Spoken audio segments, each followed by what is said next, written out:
Hello दोस्तों, आपका हमारे YouTube channel science with HD में स्वागत है। आप लोगों ने कहावत तो सुनी होगी कि जैसी संगत वैसी शोभा, यानी हमारा पर्यावरण जैसा होगा हम भी वैसे ही बनेंगे। कहने का मतलब है कि चाहे हमारा पर्यावरण कैसा भी हो, उसका प्रभाव हम पर पड़ता ही है। तो क्यों ना हमारा पर्यावरण भी साफ सुथरा हो, अच्छा हो और सुंदर हो। और यह तभी साफ सुथरा और सुंदर रह पाएगा अगर हम अपनी दिनचर्या के अंदर कुछ ना कुछ बदलाव लेके आएंगे। क्योंकि जो पर्यावरण है यह हमारी जिंदगी को, हमारे जीवन को बहुत प्रभावित करता है और हमारी दिनचर्या इस पर्यावरण को प्रभावित करती है।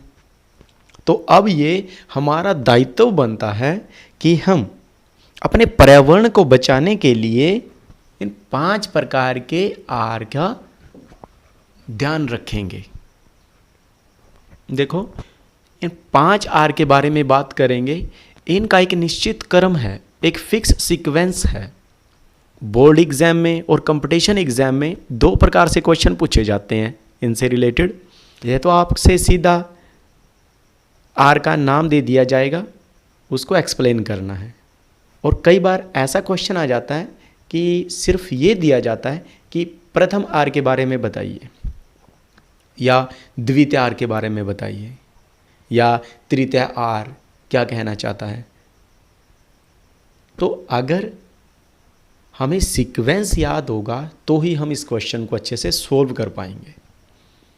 अब बच्चों को 5 आहार के नाम तो याद रह जाते हैं, लेकिन उनका सीक्वेंस क्या है वो याद रखने में असमर्थ होते हैं। शुरुआत में जब याद करते हैं तब तो याद रहता है, लेकिन लास्ट जब एग्ज़ाम में लिखने की बारी आती है तब मामला गड़बड़ा जाता है। तो इस कन्फ्यूज़न से बचने के लिए हम इसको अपनी रियल लाइफ से जोड़ के पढ़ेंगे। यानी आपको एक छोटी सी ट्रिक, एक छोटा सा उदाहरण दूंगा मैं, कि उसके बाद आप कभी भी कन्फ्यूज़ नहीं होंगे। तो इस ट्रिक्स को शुरू करने से पहले अगर आप लोगों ने हमारे चैनल को सब्सक्राइब ना किया हो तो कृपया करके हमारे चैनल को सब्सक्राइब जरूर करें। क्योंकि इस चैनल का जो मेन मोटिव है वो यही है कि याद करो नहीं, याद रखो। क्योंकि याद तो आप बहुत कुछ करके जाते हो, जो भी आप लोगों ने याद किया है मार्क्स उसके नहीं मिलेंगे। जो आप लोगों ने याद रखा है और उस याद रखे हुए को पेपर में एग्ज़ाम में लिखा है उसी के मार्क्स मिलेंगे। तो याद करने से ज़्यादा ज़रूरी है याद रखना। तो याद रखने के लिए ये चैनल आपकी हेल्प करेगा। तो शुरू करते हैं इन 5 आहार के बारे में डिटेल स्टडी। अब मान के चलते हैं कि आप लोग अपनी छुट्टियों में अपने रिलेटिव्स के घर गए। तो जब भी आप रिलेटिव्स के जाते हो, जाते ही आपके जो रिश्तेदार हैं आपके सामने कुछ न कुछ खाने पीने का सामान रख देते हैं। और उस सामान को देख के आपके मन में क्या आता है? देखिए, अगर छोटे बच्चे हैं तो अंदर से आवाज़ आती है टूट पड़ो। लेकिन अगर थोड़े से बड़े हो गए आप, हाँ जैसे कि 10th क्लास में हो, फिर अंदर से आवाज़ आती है बेटा थोड़ा वेट करो। तो आप लोग वेट करते हो अंदर से, लेकिन बाहर आपका एक्सप्रेशन क्या होता है? आप जब भी आपके रिश्तेदार या रिलेटिव्स आपको खाने के लिए कहते हैं तो सबसे पहले आपकी गर्दन का इशारा ना वाला होता है। आप इनकार करते हो, ना चाहते हुए भी आप इनकार करते हो। सही कह रहा हूँ ना? आप क्या, कोई भी हो, हम रिश्तेदारों को सबसे पहले खाने पीने के लिए मना करते हैं, इनकार करते हैं। तो हमारा सबसे पहला आहार है रिफ्यूज़, इनकार करना। अब इसका अर्थ ये है कि बहुत सारी ऐसी वस्तुएं हैं जो हमें, हमारे परिवार को और हमारे पर्यावरण को नुकसान पहुंचाती हैं। तो उन वस्तुओं को लेने से इनकार कर दो। तो हमारा पर्यावरण साफ सुथरा भी रहेगा और उसे किसी भी प्रकार की हानि नहीं पहुंचेगी। फर्स्ट आर हो गया। अब जैसे ही आप लोगों ने रिश्तेदार को मना किया तो रिश्तेदार को भी पता है, जैसे सास भी कभी बहू थी, वो रिश्तेदार भी कभी छोटे हुए होंगे, उनको पता है या कहीं गए होंगे कि शुरुआत में सब इनकार करते हैं, मना करते हैं। वो भी थोड़ा सा आपको फोर्स करेंगे, कोई बात नहीं बेटा ले लो, थोड़ा सा ले लो। फिर आप हल्की सी स्माइल के साथ थोड़ा सा उठा लेते हो। यानी जो भी वो व्यंजन लेके आए हैं, स्वीट्स लेके आए हैं या फ्रूट्स लेके आए हैं, उस पूरे में से कम थोड़ा सा का उपयोग करते हो, यानी उन पूरी वस्तुओं में से कम उपयोग करते हो। आपका दूसरा स्टेप और हमारा दूसरा आर, कम उपयोग करोगे आप। सबसे पहले तो आपने इनकार किया था, फिर रिश्तेदारों ने थोड़ा सा आपको फोर्स किया कि कोई बात नहीं बेटा लो, और आप लोगों ने फिर हल्का सा यानी कम लिया, कम उपयोग किया। आपने फिर उस थोड़े से को जब टेस्ट किया तो आपको आनंद आया, मज़ा आ गया खा के। फिर अंदर ही अंदर थोड़ा सा और ले लें।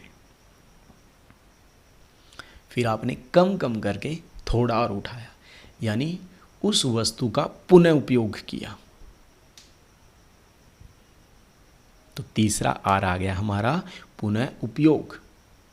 सबसे पहले आपने इनकार किया, फिर रिश्तेदारों ने थोड़ा फोर्स किया, आपने फिर थोड़ा सा मिठाई या फ्रूट जो भी सामने खाने पीने का सामान था उसमें से कम उपयोग किया, आपको खाने में अच्छा लगा, आपने दोबारा से उपयोग किया, पुनः उपयोग किया।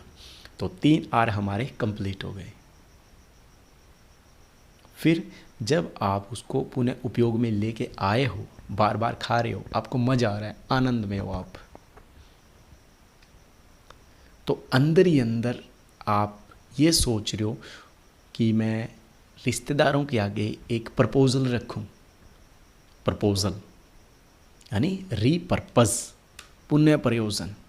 किस चीज़ का प्रयोजन? कि आप ये जो खाने पीने का सामान लेके आए हो, अब मैंने इसका कम उपयोग किया था, खाते हुए मज़ा आया, मैंने इसको दोबारा उपयोग किया, अब ये ख़त्म हो गया। अब मैं आपके सामने ये प्रस्ताव रख रहा हूँ कि आप इस चक्कर को चलाते रहिए, यानी दोबारा से वो खाने पीने का सामान ले आइए, आप लेते आइए, मैं खाता रहूँगा। तो इस प्रकार हमारा ये 5 आर कंप्लीट हो गए। देखिए एक छोटी सी कहानी तो बनी है, एक सीक्वेंस भी याद रहेगा। कैसे? सबसे पहले हम जब भी कहीं रिश्तेदार के घर जाते हैं, वो खाने पीने का सामान, देखो ये तो है, चाहे वो चाय लेके आए या पानी लेके आए, कुछ न कुछ तो लेके तो मेहमान नवाजी करेंगे ही। तो हर कोई पहले इनकार करता है, फिर बाद में थोड़ा सा उपयोग करता है, अगर खाने पीने में अच्छा लगे तो पुनः उपयोग करेगा, फिर हम एक पुनः प्रयोजन रखेंगे ताकि ये चक्कर दोबारा से चलता रहे। तो पहला आर इनकार करना। अब इनकार करने का मतलब क्या था कि बहुत सारी ऐसी वस्तुएं होती हैं जिनकी हमें आवश्यकता ही नहीं, और उन वस्तुओं की वजह से हमें, हमारे परिवार को और हमारे पर्यावरण को नुकसान पहुंचता है, तो उन वस्तुओं को लेने से हम इनकार कर देंगे। फिर है रिड्यूस। रिड्यूस मतलब कम उपयोग। अब इसका मतलब है कि बहुत सारे ऐसे हैं कि चलो हम उनको इनकार तो नहीं कर सकते, उनकी आवश्यकता है कि कोई विकल्प नहीं है उनको उपयोग करने के अलावा, कोई दूसरा ऑप्शन नहीं है हमारे पास, लेकिन हम उनका उपयोग कम तो कर सकते हैं ताकि वो कम से कम पर्यावरण को प्रदूषित करें, ज़्यादा नुकसान ना पहुंचाएं। या फिर ऐसे कि जैसे अभी गर्मियों का टाइम है, अगर हम कमरे के अंदर हैं तो अपने एसी पंखे चला के रखते हैं, जैसे ही हम कमरे से बाहर निकलेंगे उस टाइम हम अपने बिजली के जो भी उपकरण हैं संयंत्र हैं उनको बंद करके रखें। ये नहीं है कि एक बार सुबह ऑन कर दिया और बस ऑन ही रह गए। तो ऐसा उनको स्विच ऑफ करके जब उनकी ज़रूरत नहीं है तो भी हम अपने पर्यावरण को बचा सकते हैं। तीसरा है रीयूज़ यानी पुनः उपयोग। अब पुनः उपयोग का तो पता ही है कि एक वस्तु को हमने अपनी आवश्यकता अनुसार उपयोग में ले आए, हमने उपयोग कर लिया, लेकिन उन वस्तुओं का हम कहीं और भी उपयोग कर सकते हैं। जैसे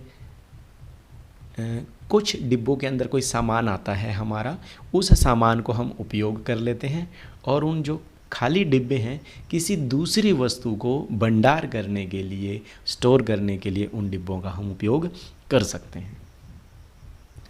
फोर्थ है रीपर्पस, पुनः प्रयोजन। पुनः प्रयोजन का मतलब है कि जैसे हर एक वस्तु एक निश्चित उपयोग के लिए बनाई गई है। एक गिलास है, गिलास का उपयोग किसी भी तरल पदार्थ को पीने के लिए बनाया गया है। फिर कटोरी बना दी कि साग सब्जी या कोई खाने का सामान थोड़ी मात्रा में अगर चाहिए हमें तो उसके अंदर डाल के हम खा सकते हैं। चम्मच है कि हाथ से ना खाएं, अगर गंदे हाथ हैं तो भी हम चम्मच का उपयोग करके वो खाना खा सकते हैं।